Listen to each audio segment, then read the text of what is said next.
Hello and welcome to podcast.init, the podcast about Python and the people who make it great. You can subscribe to our show on iTunes, Stitcher, or TuneIn Radio, or you can add our RSS feed to your podcatcher of choice. You can also follow us on Twitter or Google+, with links in the show notes. And please give us feedback. You can leave a review on iTunes, you can send us a tweet, send us an email, or leave us a message on Google+. I would like to thank everyone who has donated to the show. Your contributions help us make the show sustainable. For details on how to support the show, you can visit our site at pythonpodcast.com. We are recording today on July 27th, 2015, and your hosts as usual are Tobias, Macey, and Patti. Today we are interviewing Al Sweigert about Python for non-programmers. Al, could you please introduce yourself? Hi, I'm Al. I've written 4 programming books, all covering Python, the latest, which just came out a couple months ago, called Automate the Boring Stuff with Python. That's great. So how did you get introduced to Python? I think this was probably around 2005, 2006. At the time, I had mostly programmed in either PHP or Perl. And so somebody recommended, hey, you should check out this language, Python. And I took a look at it, and I remember the significant white space was just the most bizarre thing, a language that didn't have curly braces. I thought, I'm never going to get used to this, but now I really wish that every language used that instead of braces. But yeah, I think my first software development job after that was using Java and then a little bit of C++ as well, but I always use Python just as my go-to scripting language whenever I just need to write some throwaway code to just automatically do something real quick. I found that Python was just really easy to use, and it was a language where I could keep all the standard module stuff in my head. In Java, whenever I have to open up a file, I always have to consult the documentation to figure out, do I need file buffer input or input file object or whatever that is. But Python was just really easy to use and much more readable than Perl and PHP were. Yeah, that's definitely something I struggled with tremendously as well when I did my time working in PHP. Is I definitely, having started out largely scripting in Ruby, I definitely felt the fact that Python had these non-object-oriented APIs because the language started out as a non-object-oriented language. So you're sitting there typing out file-get-contents, and it's this just so wants to be file.open or something like that. So I definitely sympathize there. So it's interesting that you said you started out in around 2005. Well, I had learned to program early on as a kid in QBasic, but I had never really done all that much with it until about high school or college area, where I started just playing around with other languages. But I was sort of, I think Python is probably towards the end of college was when I started actually feeling pretty secure in writing code and writing software. Yeah, going back to your statement about the standard library and it being able to fit into your head better, I've had much the same experience where all of the included batteries just make much more syntactic and semantic sense than some of the other standard libraries and other languages that I've used. Java is definitely one of the worst offenders because of its incredible verbosity. It's horrible for a beginner just to be faced with public static void main args, string args bracket. Right. And it's just Absolutely. Just memorize this. You'll figure out what all this means later. So what inspired you to start writing books for non-programmers? It was a complete accident, actually. I had a friend who was a nanny for this pretty precocious 10-year-old, and he wanted to learn how to program. So I started checking online and looked at some resources. And, there's a lot of information on the web, but it's not really tied together very coherently. It's not like you can just say, read this part of this website and then go through this tutorial. And a lot of it is made for professional software engineers, or a lot of it just sort of talks about programming. And so I thought back to when I had first learned how to program. I think this was about the 3rd or 4th grade. And it was this one book more than anything else that had introduced me to programming. And it just, it had all these small little games programmed in BASIC. And I don't even think I really read through much of the book. I just sort of copied the source code out and then just started fiddling around with it. And so I just remember that book, and I thought, well, that's great. There should be something like that where you can actually see the code rather than just read about all these abstract programming concepts, and then you're left on your own to put something together. So I started writing this tutorial, which sort of ballooned up into book length. And eventually somebody recommended, like, yeah, why don't you just self-publish this? And so I had thrown it up online for free and then started selling print copies of the book. And people seemed to really like that, so I wrote a second book, and people seemed to like that, so I wrote a third book. And that was all just sort of in my own spare time. And for the fourth book, Automate the Boring Stuff with Python, I contacted No Starch Press, and we arranged for them to publish it, which has really worked out great. And about a year ago, I left my job as a software developer to write the book full time. That's definitely really nice, being able to have that level of support and freedom to dedicate your time specifically to a project like that and have confidence that it's actually going to be able to support you enough that you can take a hiatus or even leave a full-time position like that. So have you regretted that move at all? And are you planning to write more books along this vein? Not really at all. So I'd been working at this company for about 5 years, and I liked it, but it was sort of reaching a sort of plateau moment, and I had a lot in savings, and I thought, well, I'd been working, 9-to-5 programmer jobs for a while, so I had a lot saved up, and I thought, well, now's about the time I should start taking risks on things, because I had enough experience, but I also still have a lot of energy and a lot of ambition to pursue this. So I thought, this could be something. And unfortunately, getting a new software developer job, if this all completely collapsed, wouldn't be that difficult here in San Francisco. But the book seems to be doing pretty well, and I'm currently making an online course that will follow along with the book itself. And then after that, I'm currently considering 2 other books, which may or may not happen. Having the online material definitely seems like it would be a really good accompaniment to the book itself, particularly given the target audience and material that the book covers. Having something where people can just read the book and at the same time jump online and have something already live and partially set up for them that they can tinker with, it really removes the initial inertia associated with trying to set up their environment or trying to get their computer configured in such a way that they can actually try out some of the projects in the book. And then once they overcome that initial inertia, they're more inspired and more driven to actually put in the time to get their computer to a state where they can easily write new projects or experiment with new things. Oh, most definitely. So all of my books, including Automate, have been published under Creative Commons licenses, so you can download all of them online in full. And so I thought, well, it'd be great if I had videos alongside with the book to accompany it. And most of the time, the videos are just me sitting at the interactive shell in idle, which is another great reason why Python is so approachable for beginners. It comes with its own IDE with a nice graphical interface, and so it's a lot easier to set up. And really, all the videos are just sort of me typing out these commands and showing that, it's really just a matter of playing around with things inside the interactive shell and learning what different functions do and what different statements do. So, after having written all of these books about teaching Python to people who've never programmed before, can you share your thoughts on the best order in which to introduce the various aspects of programming, and which things should get introduced first to have the most effectiveness and best support the student? I did draw up a list of things that I really wouldn't want to start off any beginner with when they're introducing programming concept.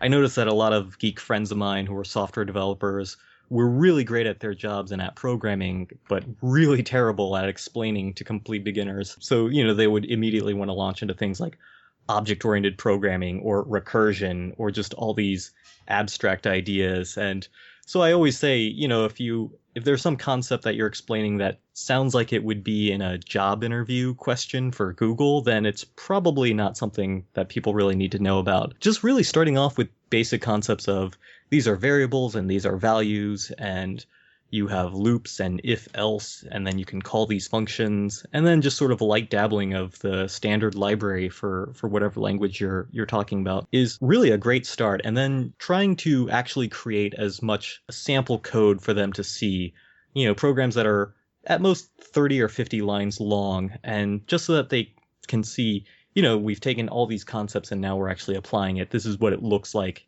in an actual program. I think that part is just allowing people to actually see what code does inside of a program and how all these concepts come together is much more helpful than sort of giving a computer science freshman course, I guess. Yeah, having been in the situation of trying to explain different aspects of programming and software engineering to various non-technical people, or even people who are somewhat technical but still very new to programming, I can definitely appreciate the difficulties of trying to pick the best approach for introducing the various concepts and just discussing them, because having been working in programming for a number of years now, it can be very hard to bring yourself back to the level of a newcomer and thinking, okay, what did I not know at this point? What do I need to introduce them to? Right, yeah, you really do forget how hard it is and what you didn't know when you first started off. I was taking an online Coursera course, or maybe it was one of the other online course sites for cryptography, and it was a very sort of math-heavy course, but I kept taking it because I was really interested in the topic, and I noticed, it would take, I would watch a 20-minute video and sort of have to spend an hour and a half just rewinding and rewatching it and then going through. And I found really it was the notation, all the math notation, that completely threw me and made it seem so mysterious. And once I actually understood the concepts, I kept thinking like, well, if you just didn't use the math notation, or at least you explained what every little part of the notation meant, it would have been a lot easier to pick up on things. So when beginners start programming, and if you start throwing all this jargon and all these technical terms at them, they'll sort of instantly just get swamped and confused, and it's a lot more frustrating than it has to be.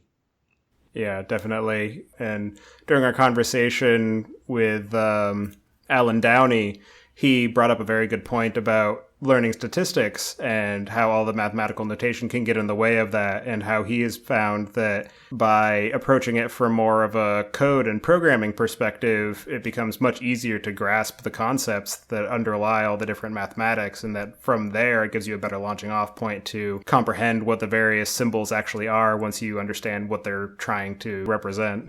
Oh yeah, because the notation and all those symbols are just sort of a shortcut for all these concepts that are really abstract and heavy. But if you're already a mathematician or you're already a programmer, you already know what they represent, so you don't want to have to be very verbose about it. But if you're a complete beginner, then these shortcuts are just sort of like, I have no idea what they mean by that. Yeah, I think that your approach in Automate the Boring Stuff of relating the different projects to real-world needs and pains that people experience, it gives a good tie-in and a good connection to people to understand why they should actually care about programming at all. I also think with regards to the idea of trying to go back, figure out what you don't know, I think that's a useful skill for anybody in our field to try to bone up on, because even when you're writing things like documentation and things of that nature, we all have to do that, right? We all have to put ourselves in the place of someone who knows nothing and is coming at this trying to make use of what we've built. Yeah, documentation is often just sort of reserved for that last thing that you do after you've written the software, but just sort of like how test-driven development puts writing unit tests at the front, really writing documentation is a great way to actually figure out what is this software going to do and how are people going to use it. And also just writing documentation, keeping in mind that people are going to be using this as the sole resource and they don't know anything that isn't written down. Just sort of like that saying that doctors have that, if it's not written down, it didn't happen. Just being a lot more adamant about documenting and keeping that new mind in your own mind and just having that perspective really helps. Yeah, there's an interesting article I read a little while ago by the folks at Estimote called Blog Post Driven Development, and I'll put the link in the show notes, but they were talking about how because their team, they work in sort of a service-oriented approach, and each team has their own service that they work on. Before they implement a new feature, what they do is they will figure out the blog post that is announcing the new feature so that they can use that as a way to figure out, okay, what are the various components that are involved in this new feature, and how can we, as a team, comprehend and get a really solid common understanding of what it is that we need to do. And I thought that was a really novel approach to the idea of requirements gathering. That's actually a really great idea. I've been a software developer for several years, and while I still think programming is cool and, fun and everything, at this point I'm a lot more concerned with, I really want to create software that people use, as opposed to just sitting down and writing code. And and having that idea of just, oh, what would the blog post announcement for this look like, and why is this product really great, or who would use this software, is, I think that's a really brilliant way to go about it.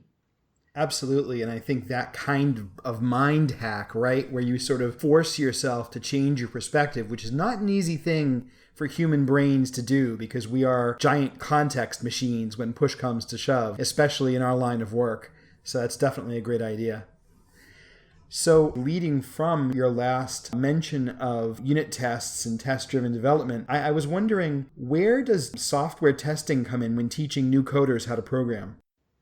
For the most part, I sort of leave it out. I don't really, in the Automate book, I don't really cover the unit test module at all, but I do have an entire chapter devoted to debugging and also using Python's assertions and its logging module, and also just sort of having that warning of, don't use print function calls for debugging, instead use the actual logging. And just because of all the hassles of, once you're done debugging, then you have to start removing all these print function calls, and it's a lot harder to find all of them, and you might miss some, and it's really a lot of tedious work. The same thing goes for just learning how to use the debugger. It's sort of a slight intimidation for some new people because it seems like this really complicated programmer's tool, but really using the debugger is a lot better than just making minor changes to the code and rerunning it, and then making another tiny change and rerunning it, but just stepping through once, line by line, and figuring out what's going on with your code. I think a lot of programmers find that soon pays off. And I'm glad you mentioned your coverage of logging, because as I was reading the book, that is one thing that definitely occurred to me is when I first encountered the logging module and I started to use it, and I said to myself, wow, this is actually really simple. And this ability even just to have different log levels, so you can log.debug to your heart's content. And, then when it comes time to actually ship, just set the log level to info, and away you go. That is a hugely powerful abstraction that buys you a lot with very little outlay in terms of effort. Oh yeah, it's definitely one reason, yet another reason that Python is so great for beginners is that the logging module is just 2 lines of code to get it set up. Just import logging and then calling basic config. And then you don't even have to learn about all the different logging levels or anything like that. You can just know, call logging.debug and pass it a string, and you're completely set up from there. And then later on, you can add a logging.disable call just to cut out all the logging when you're finally done debugging your code. And just having something that you can have it set up in 2 lines of code is really great for beginners. I'm not really sure if it was much more complicated than that, if I would even want to include it in a book for beginners, but Python just really makes that possible. Yeah, and also the variety of additional handlers that they provide, and also some of the other third-party logging libraries that are available, really increases the amount of power that is available, such as, right in the standard library, there's the ability to have a logger that will send you email, so that, for instance, you can say, I'm going to register this handler with a level of exception so that whenever an exception gets fired, it'll send me an email, but everything else, it will just log to standard out. So just having that ability to multiplex the messages to the various points where they're needed, depending on what's actually happening in the program, is pretty powerful as well. Talking about the sort of ease of adoption, I think that's definitely an example of a really beautifully, designed, very Pythonic API, right? You compare and contrast that against something like Log4j or one of the other more popular Java loggers, and which involve a tremendous amount of configuration just to get going. It definitely showcases the not only Python, the technology, but the kind of the gestalt in terms of how it was built and designed. So shifting the direction a little bit, in Invent with Python, you use games as the vehicle to discuss the principles involved with writing code. What is it about computer games that makes them so popular as a means to introduce programming to newcomers? Oh, I think it's the perfect gateway drug into programming. Just because in this day and age, everybody plays video games. A couple decades ago, it was sort of a nerdy thing to do, but now it's really caught on where you can just get on a city bus and you'll find people playing Candy Crush on their phone or something like that. So games are something that everybody has familiarity with, and also a lot of games are pretty simple. Even something like Tetris might be a mid-level game, but you could really make a simple game just like Hangman or Tic-Tac-Toe or something in less than like 50 or 100 lines of code. So that's the approach that I took with Invent Your Own Computer Games with Python book. Was I just came up with a whole bunch of different tiny little games. I think the largest one is 200 lines of code. And just try to keep it as the code as simple as possible, but show that it really is possible to create something that's, not going to be, a AAA title that you'll sell for $50 or anything, but it will be something, and you can sit down and create this in an afternoon and then figure out how it works, and then maybe just go on with additional projects later. Other than games, I really don't have any idea how I would go about introducing people to software if it was just like a hobby that they had. I mean, games are just instantly fun, and it's also a great way to flex your creative muscles with programming and give you an idea of why you should sit down and learn all these abstract programming concepts and seeing how they can go into a final product that you have. Even if it's just something as simple as creating Hangman. As in everything with engineering, you can either go very simple and straightforward, or you can go the clever route and try and see, okay, well, how can I maybe do this in a different way that uses fewer lines of code but is more efficient, for instance, or just use a completely different programming paradigm as a way to get the same results. And it's a good way to experiment and see how doing different things can either get you the same results or get you different or possibly better results.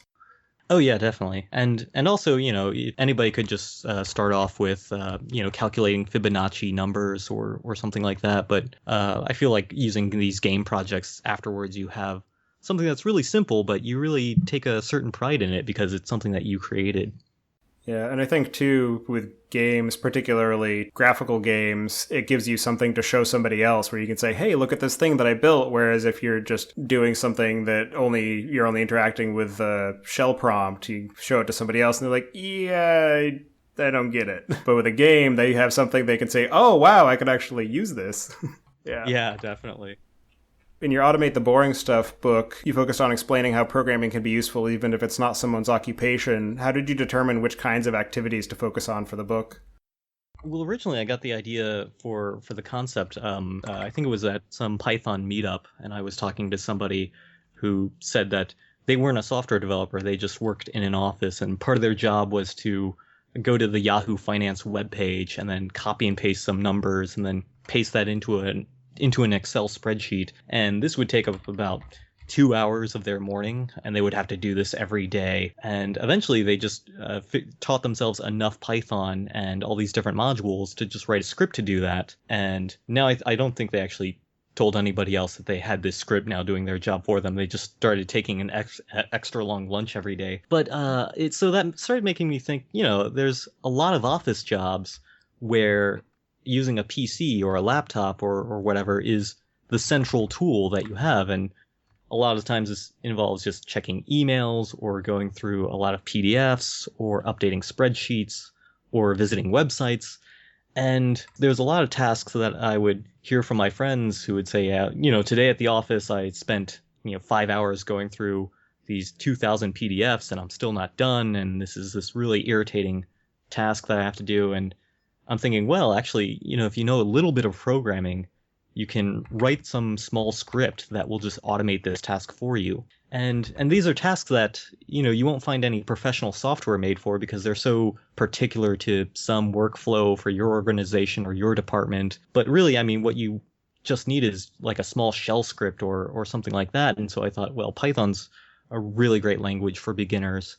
And so I started looking into all these different modules that were available and just started thinking about what would non-programmers need from programming. And so at the top of that list was just sort of web scraping was one, Excel spreadsheets was another, being able to go through and pick out text from a PDF or a Word doc was another. And so I thought, okay, so the basic structure of Automate the Boring Stuff with Python is that part one is just a very quick basic programming tutorial to sort of teach you, variables and loops and things like that. And then the part two of the book, each chapter just goes into usually it just covers a different module, say OpenPyXL for modifying Excel spreadsheets, or Selenium and requests and beautiful soup for web scraping, and just basically looking at all of these modules that have already been written, and you don't need to know how they work, you just need to know their APIs and how to use them, and you can get a lot of really productive work done by writing small scripts. So Automate the Boring Stuff with Python is sort of a programming book for people who don't really want to become software engineers or computer scientists. Although if you're a complete beginner and you might want to go down that path, it's pretty good first step for that as well. Just I know as a programmer myself, I'm often writing small scripts that just move a bunch of files around on my hard drive, or just tiny scripts that automate tiny little tasks like this. But I thought, as everybody is getting more and more connected, and having a computer is something that is an everyday occurrence for a lot of people, unlike 20 or 30 years ago when PCs were first coming out. So I thought, okay, now is a pretty good time for people to start learning programming. Yeah, so that leads me into my next question, which is, what are your thoughts on the need for software literacy among the general population? And how much programming knowledge do you think is sufficient for a member of our modern society? I mean, it's still entirely possible that you can go through life just sort of checking email and looking up stuff on Google and talking with people on Facebook. But I really think that being able to learn how to code, and even at a small basic part, not even knowing how to be a software engineer or all of the skills that go along with that, but just being able to write tiny scripts really opens the door for a lot of other tasks that you didn't really think were possible before. I know a lot of friends who just sort of go to a website and they're constantly clicking refresh just over and over, checking for some change, or having some other task where they're sorting through tons of vacation photos for some particular criteria, and they're just sorting it based on something else. And I thought, like, wow, it's they don't have to become startup entrepreneurs and like ninja rockstar hackers or anything like that. But having a little bit of coding knowledge would actually really help. And programming isn't as complicated and as tough as a lot of people think it is. So having a slight amount of programming knowledge I think it'd be, something that's useful, sort of on the same level as like driving a car is useful, or any other small skill. That's the first idea I have. And then I have a second, much more ambitious idea where I really would like everybody to learn how to code and sort of become software developers, so that we could sort of just get rid of the concept of apps altogether. Since a lot of the times, like for something like Facebook is really just a nice interface for Facebook's database and all these services.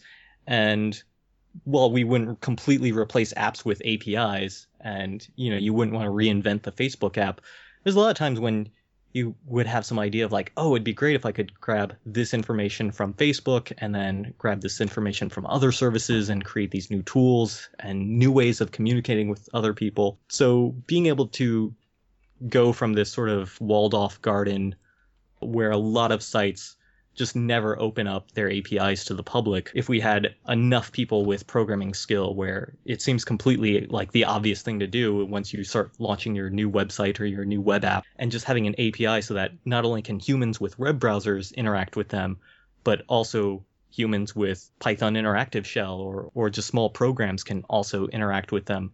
I think that'd be a wonderful idea. That might be a little too ambitious, but it's a happy thought that I have.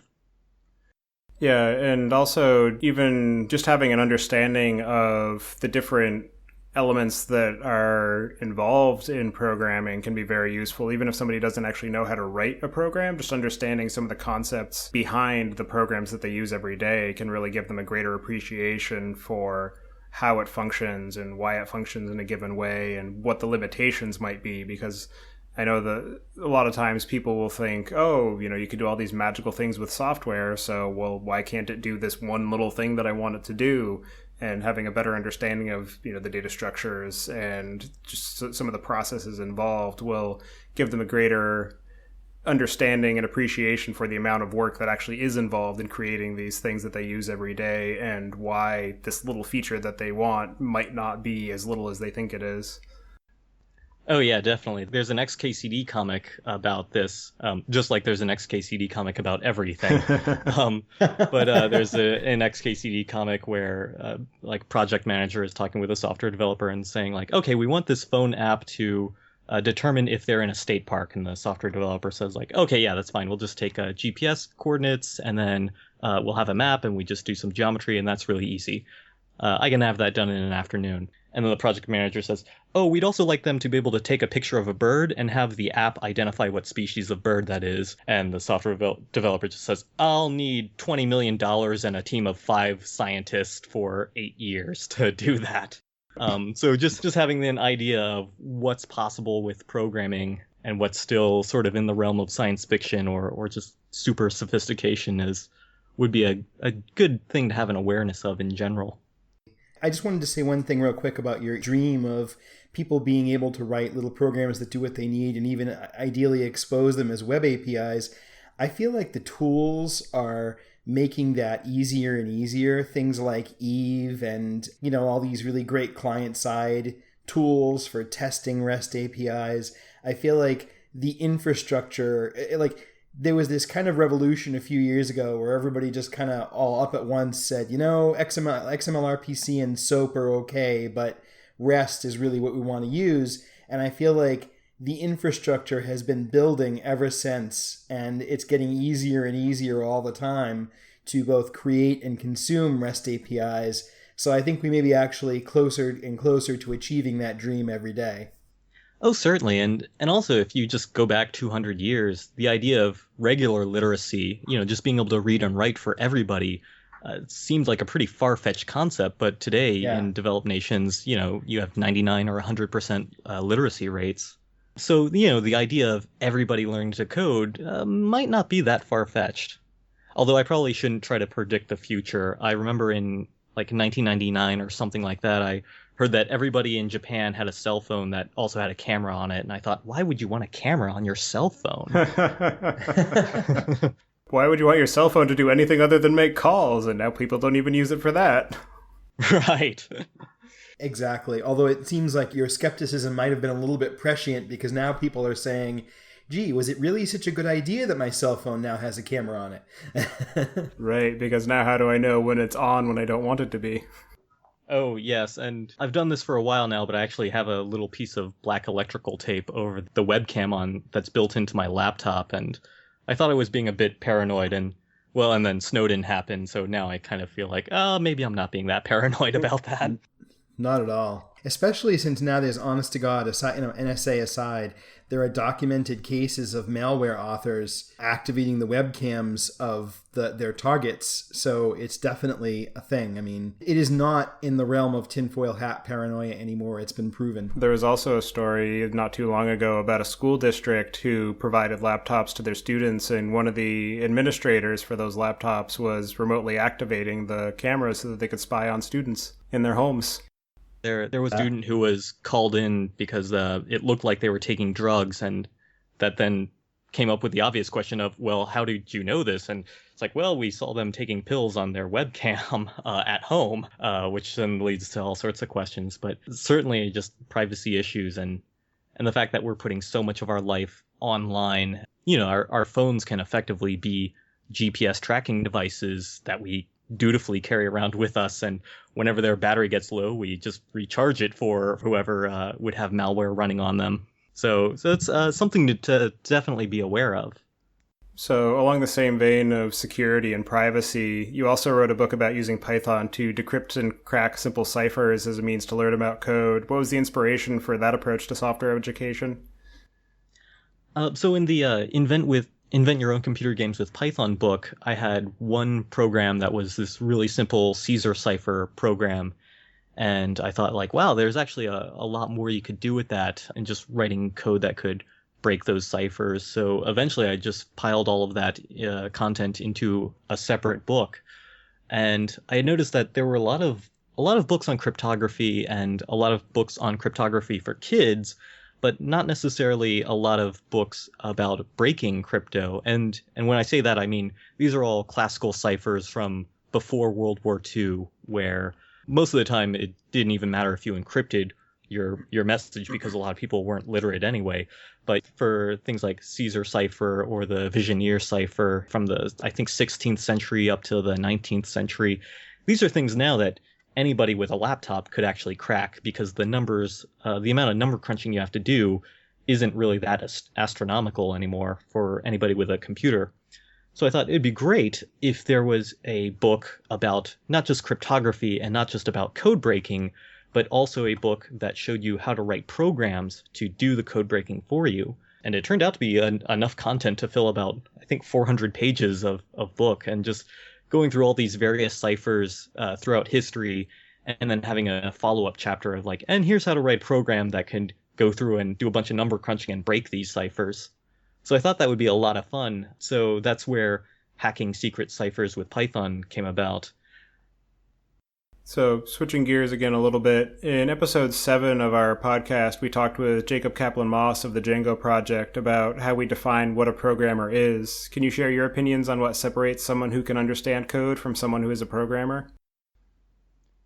Ooh, I I don't actually think I really know what the defining line for that is, especially because a lot of the barriers to entry for programming have just been significantly lowered. I mean, it's really easy, and there's lots of resources out there for people to just start up and start playing around with code.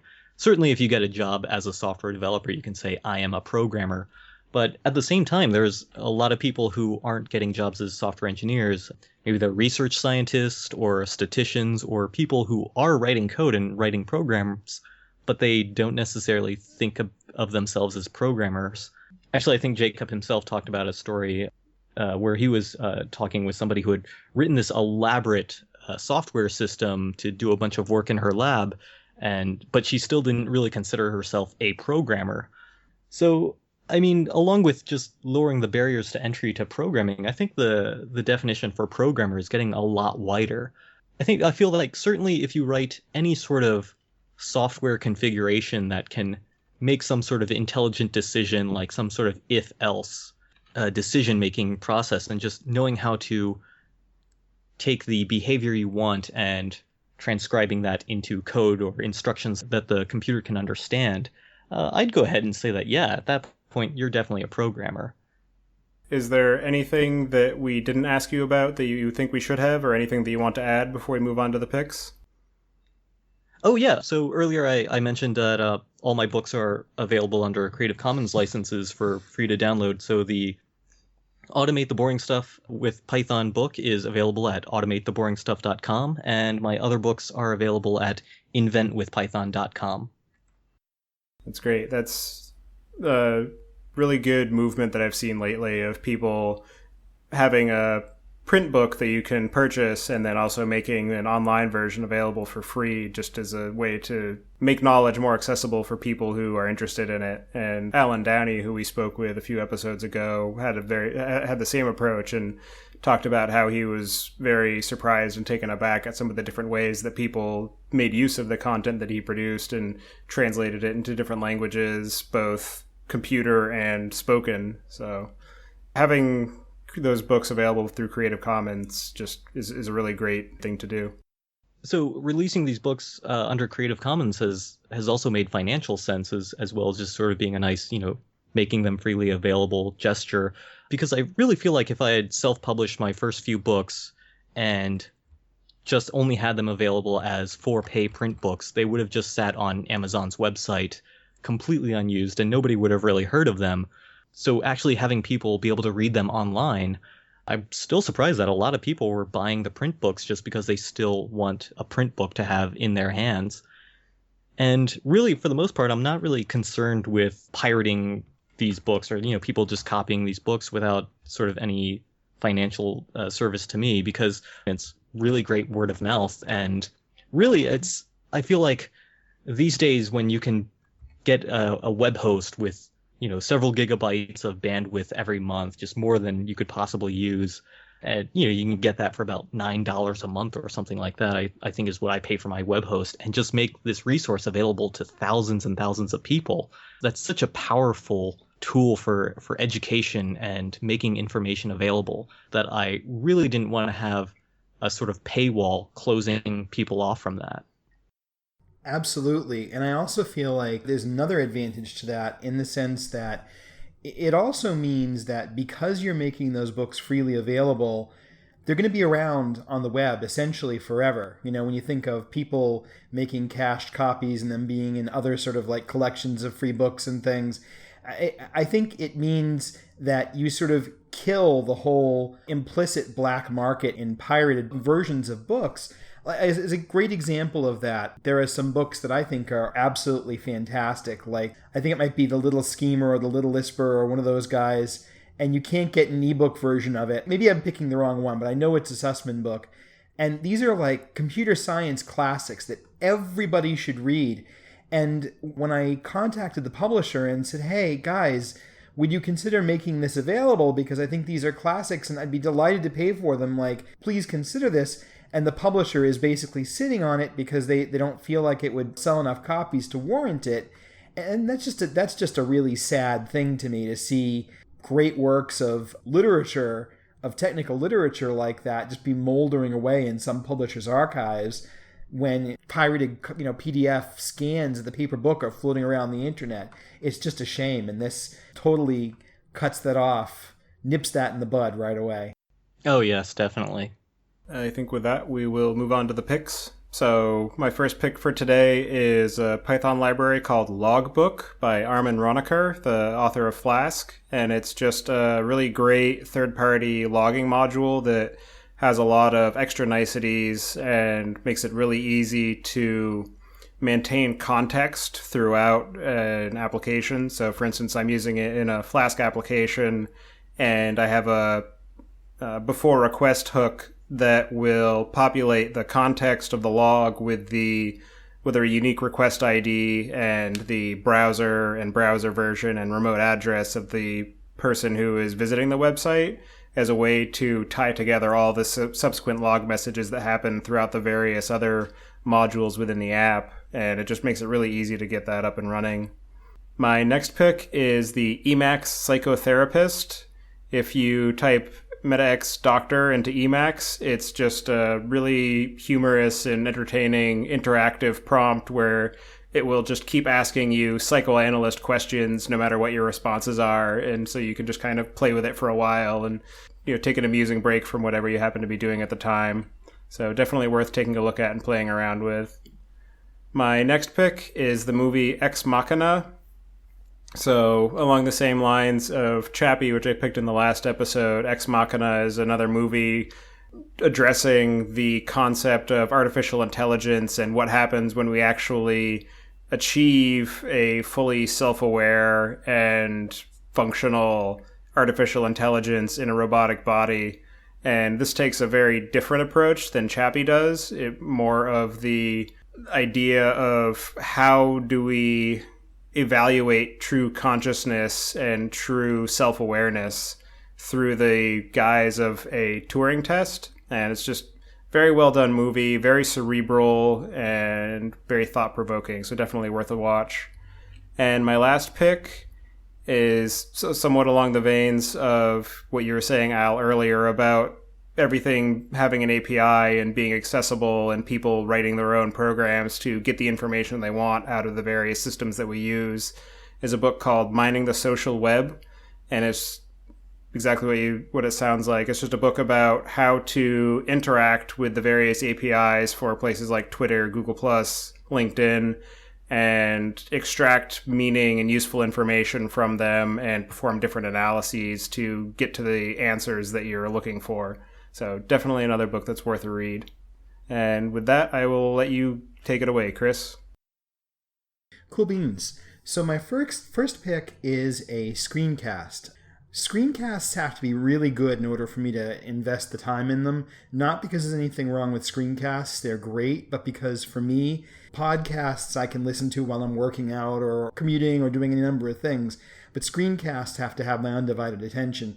But I found one that makes that bar for me. It's called Emacs Rocks, and it is a bunch of little, 3-minute screencasts, each showcasing a particular feature of Emacs or a third-party library that I just really enjoy. I really love the format. The content is really good. He really shows you something you didn't know going in. And I hope, he says that the series is on hiatus. I hope it's not dead. I may even, if I can get my act together, contribute an episode myself, because I really love the screencast. I think it's worth watching. My next pick is another iOS app. This one's really exciting because a ways back, I switched my blog from a WordPress instance with the really nice sort of canned clients that you can submit to your posts from anywhere, including iOS. I switched to a static site generator, Pelican. And one of the things that I was really, scratching my head over is I actually do blog from my iPad on a fairly, not regular basis, but from time to time. And I really like that capability. If I'm on vacation or something, I can still write a blog post if I want. But now there's a way. My statically generated Pelican blog is fed from GitHub, so I have everything set up automatically so that I just check the markdown into GitHub and the blog post happens for me. And finally, there is a GitHub Git client, or I should say a GitHub ready Git client for iOS. It's called Working Copy, and it's really quite good. I mean, it still has a couple of rough edges, but it's very, very workable. You can do all the usual, GitHub things, check in, check out, merge, etc., generate pull requests. And the interface is pretty reasonable, and it also allows you to open files from GitHub in your editor of choice. And so effectively, you can go through your usual sort of like iterative release process of checking things into GitHub and seeing how they fly.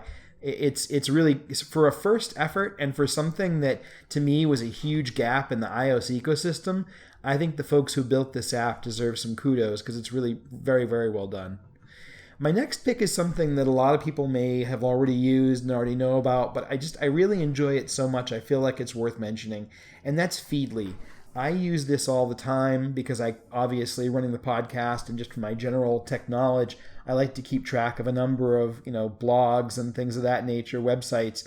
And Feedly just makes it effortless, that the interface is really nice. There's great, desktop version for your browser, and the iOS version for both iPad and iPhone is superb. And it's a really well-designed, well-thought-through experience from end to end.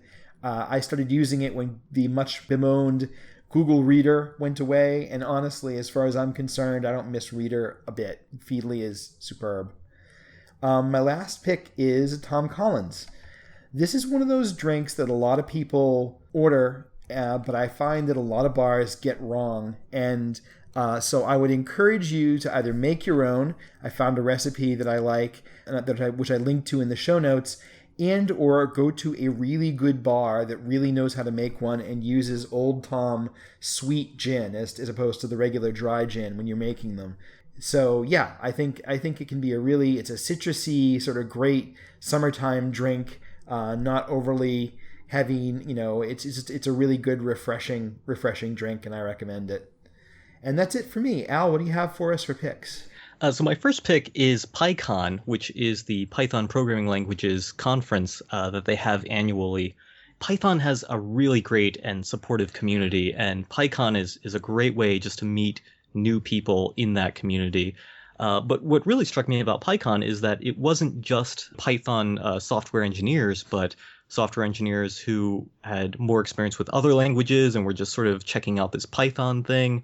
And also people who were just new to programming and wanted to find out what was out there. And so I really encourage a lot of people, even if you don't have a lot of experience with Python, to go ahead and take a look at PyCon. I believe next year it's going to be in Portland, Oregon. I think sometime around April, sometime around then. So my next pick is the Selenium module for Python. I looked at since the Automate the Boring Stuff with Python book is online, I can also get the analytics and see which chapters people are looking at. And the web scraping chapter seems to be one of the most popular ones. And so Selenium is a module that will actually launch a web browser that you can then programmatically control. So from a Python script, you can have it have links clicked on, or you can fill out text fields and forms and submit them. You can log into websites. And so this is a really great tool just for automating browser tasks. A lot of people use Selenium just for automated testing of their web apps, but it's really great if you have some website that you want to be able to log into a specific account and then automatically do a lot of different tasks there. Selenium is really surprisingly simple to use. I think there's probably about like 6 or 7 different functions that you'd have to look at, but you could certainly sit down and learn it in probably an hour or so of just playing around and getting a good feel for everything. And my last pick is Neil Stephenson's latest novel, Seven Eves. Neil Stephenson's the author of science fiction and cyberpunk novels, most notably Snow Crash and Cryptonomicon and the Baroque Cycle. So Seven Eves is his latest novel. At the very start of the novel, the moon, for purposes that aren't really understood or ever explained, blows up, and it's shattered into these 7 large fragments. And it doesn't take long for scientists to project that eventually these fragments are going to keep colliding with each other and breaking up even more, and eventually fall to the Earth and sterilize the surface of the planet. So the human race has about 2 years to get a space program up and running, and picking the several thousand people who will then go up into space to continue the human species. And it's a great work of hard science fiction. You can tell that a lot of the space, things that the issues that come about with long-term space habitation have been well researched. But at the same time, the characters are really nice. The plot is really going to keep you on your edge. I basically read it all the way through. It's I think it's like 800-page novel or something like that. But I was really hooked with it, and I read it straight through in a weekend. So I really recommend it. It also has a character who is clearly based on Neil deGrasse Tyson, so that was a major selling point for me as well. Those are some pretty excellent picks, and I'm definitely going to have to take a look at that Seven Eves book. It sounds very interesting. So for anybody who's interested in keeping in touch and following you and what you're up to, what would be the best way for them to do that? Probably the best way would be to contact me on Twitter. It's at Al Sweigert. My last name is spelled Sweigart. Or you can just email me at al@inventwithpython.com. Well, we really appreciate you taking the time out of your day to speak with us. It's been a really fun conversation, and I'm sure our audience is really going to enjoy listening to it as well. So thank you very much, and I hope you enjoy the rest of your evening. Oh, thank you for having me.